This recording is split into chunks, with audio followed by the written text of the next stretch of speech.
Ça fait bientôt 2 ans que je documente mon parcours d'investisseur sur YouTube et vous avez été très nombreux à me poser des questions sur mes finances personnelles comme quelle part de mon salaire part en investissement, mais aussi quel métier je fais, combien je gagne, plein d'autres questions. Bref, j'ai relevé vos questions, je les ai sur mon PC, j'ai mes petites notes avec. Donc aujourd'hui, comme d'habitude, pas de tabou, on va parler toi et moi, on va parler argent, on est parti tout de suite. La première question qui revient tout le temps, c'est pour pouvoir investir autant, tu dois bien gagner ta vie, donc quel métier tu fais? Alors il faut savoir, moi je suis front-end ingénieur. Un front-end, qu'est-ce qu'il va faire? Il va développer la partie interface d'une application. Typiquement, je te prends Finari, il y a beaucoup de données qui vont être récupérées de toutes tes banques, de tous tes assureurs, et tout ça, ça va être centralisé dans la base de données de Finari, mais il va falloir te l'afficher d'une belle manière. Typiquement, voilà, des graphiques, des tableaux, et c'est ça le travail d'un front-end ingénieur, faire en sorte que la donnée soit bien rangée visuellement pour que l'utilisateur puisse en profiter au maximum, et c'est notamment ça qui m'a permis de développer mon site web où il y a des tableaux, par exemple mon tableau comparatif PEA, ou même des graphiques interactifs comme mon calculateur d'intérêt composé. Une question qui découle de ça, c'est quelle formation tu as suivi pour en arriver à là. Alors il faut savoir que moi j'ai fait un bac S, ensuite dans le même lycée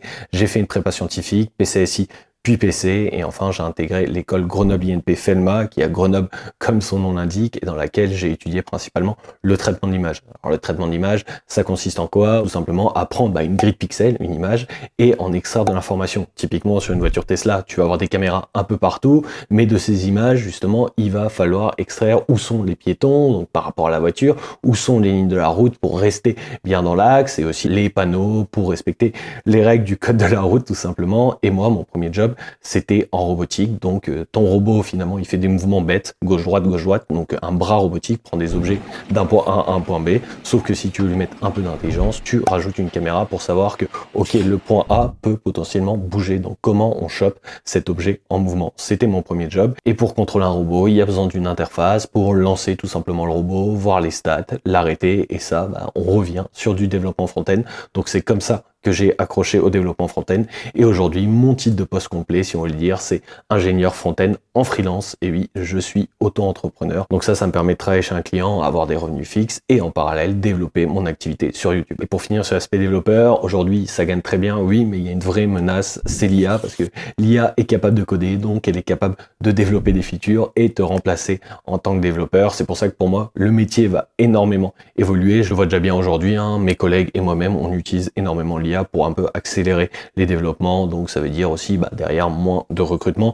Donc je pense pas que c'est un métier qui va être forcément d'avenir, mais c'est un métier qui va évoluer parce que en tant que développeur, ça va plus être juste important de savoir développer des fonctionnalités, ça tu vas te faire remplacer par l'IA. Par contre, ça va être important d'aller parler aux utilisateurs, savoir quelles fonctionnalités ils veulent, comment on fait pour implémenter ça proprement pour que ça soit très fluide dans l'utilisation, l'outil derrière, le code qu'il y a derrière. En fait, on s'en fout, honnêtement, le code n'est pas une finalité, c'est d'ailleurs pour ça que si le métier de développeur vient à disparaître, c'est pas grave, je m'adapterai. De toute façon, moi, le code, je m'en sers surtout pour développer des outils comme mon site web. Maintenant, parlons argent. Vous avez été beaucoup à me demander combien j'investis par mois. Bon, déjà, je vais pas te cacher, ce que j'investis, c'est ce que je gagne, moins ce que je dépense. Sauf que, forcément, mes revenus varient. Je suis freelance. Un jour, tu ne travailles pas, il n'y a pas de congé payé. C'est zéro. Et en plus, tu as des revenus YouTube qui varient. Mais si on prend une moyenne, je vais toucher entre 3500 et 4000 euros net par mois. Ça me permet d'investir globalement entre 2000 et 2500 euros net par mois actuellement. Après, beaucoup ont réagi à ma dernière vidéo, je dis que j'ai investi 120 000 euros en 20 mois sur mon PEA, on se dit c'est démentiel,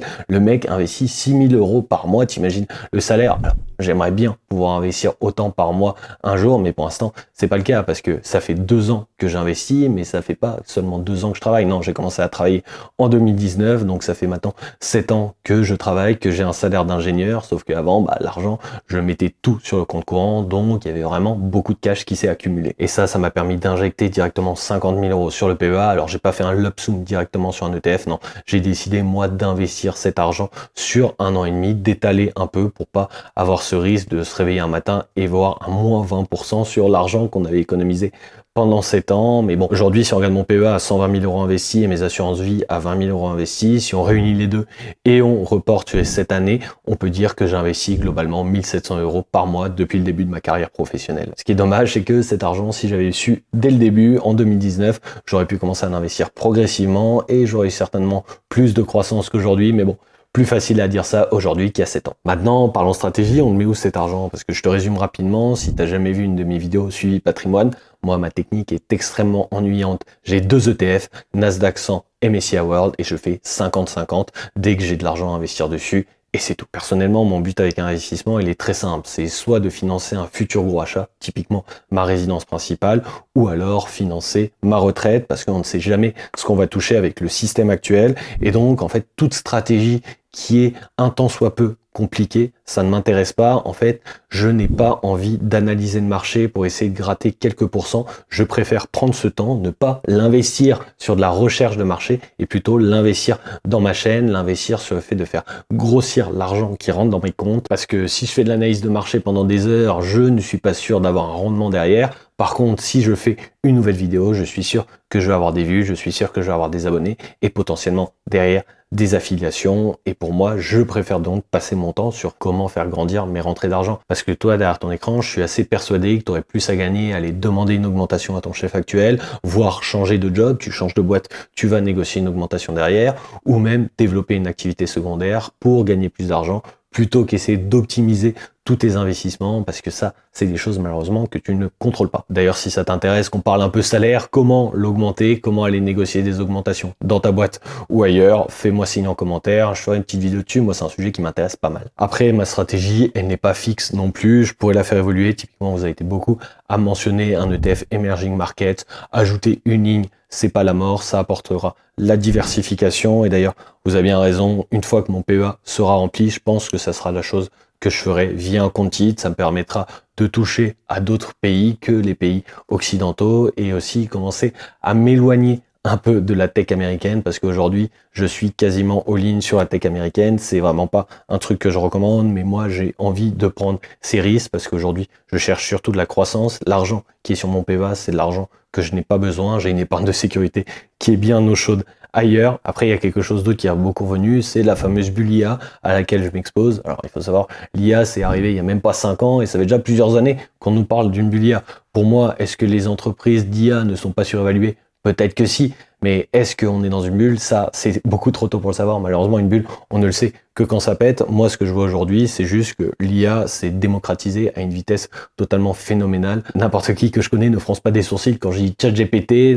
Beaucoup de gens autour de moi utilisent l'IA quotidiennement. Moi, je pense que ça a vraiment bien pénétré le marché chez les particuliers qui l'utilisent pour faire les anciennes recherches qu'ils faisaient avec Google ou même dans leur travail. Et d'ailleurs, du côté des entreprises, il y a beaucoup de jobs qui vont être en fait remplacés par de l'IA. On recrute moins parce qu'on sait qu'il y a beaucoup de choses, des tâches qui prenaient énormément de temps qui peuvent être totalement automatisé. Donc pour moi, tout ça, c'est le signe d'une industrie qui fonctionne. Après, je n'ai pas de boule de cristal. Ceci n'est pas un conseil en investissement. Et bien sûr, si ça venait à se casser la gueule, ouais, je ferais la gueule aussi. Mais bon, c'est comme ça. L'argent que je mets sur mon PEVA, c'est pas de l'argent que j'ai besoin demain. C'est de l'argent pour le long terme. Si je dois attendre, et tant pis, j'ai fait une erreur, je paierai les conséquences. Maintenant, une question de Romain qui est assez intéressante. Il me demande si j'ai déjà des enfants et surtout, est-ce que je vois pas les enfants comme un frein à la liberté financière vu qu'ils coûtent très cher?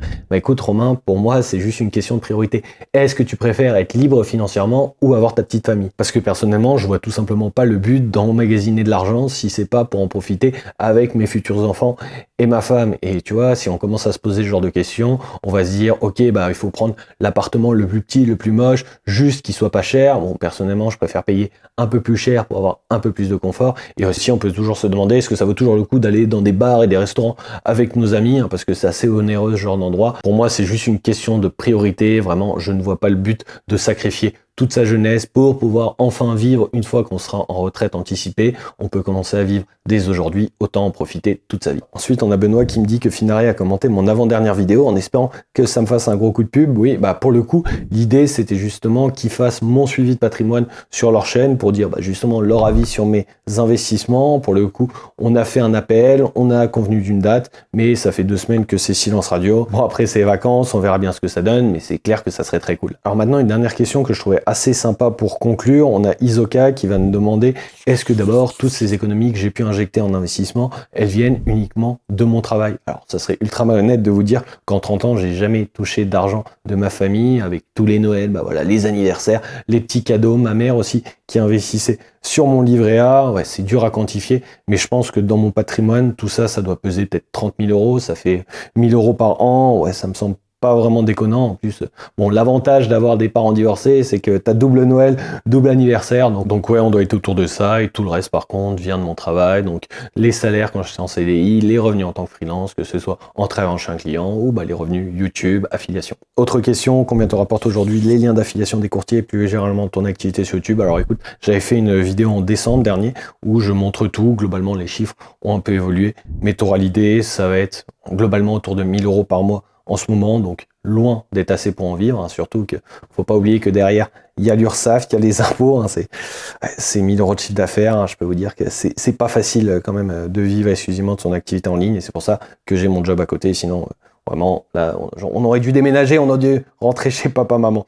Et enfin, comment ton employeur perçoit-il ta chaîne? Quel est ton secteur d'activité? Comment tes collègues, ton manager et ton entreprise réagissent à tes vidéos? Alors écoute, je suis développeur logiciel, les boîtes ça peut changer, mais il y a vraiment une constante, c'est qu'en général tes collègues ils en ont rien à faire, hein. Même en fait je vais aller plus loin, tes amis et ta famille, ils en ont aussi rien à faire dans la majorité. Pourquoi? Parce que c'est juste des vidéos qui les intéressent pas. Tu vois, ta grand-mère, elle s'en fout de l'investissement en ETF sur PEPA. Et je vais pas leur en vouloir, hein. Je vais pas les forcer à regarder des vidéos qui ne les intéressent tout simplement pas. Et d'ailleurs, si j'ai un conseil à te donner, c'est que si un jour tu as envie de faire quelque chose qui sort un poil du normal, hein, tu veux faire une chaîne YouTube, tu veux lancer ta boîte ou faire quelconque activité, même sportive, ouais, n'aie pas peur du regard des autres parce que tu auras toujours des moqueries au début, ça c'est vraiment la constante, mais avec le temps, en fait, tout ça, tu vois, ça va être écrémé, il ne restera plus que tes amis, ta famille qui seront toujours tes supporters, même si tu fais n'importe quoi. Aujourd'hui, moi, mon but, c'est de faire grossir cette chaîne YouTube, grossir mon site internet et mes autres réseaux pour pouvoir en vivre à 100%. Donc,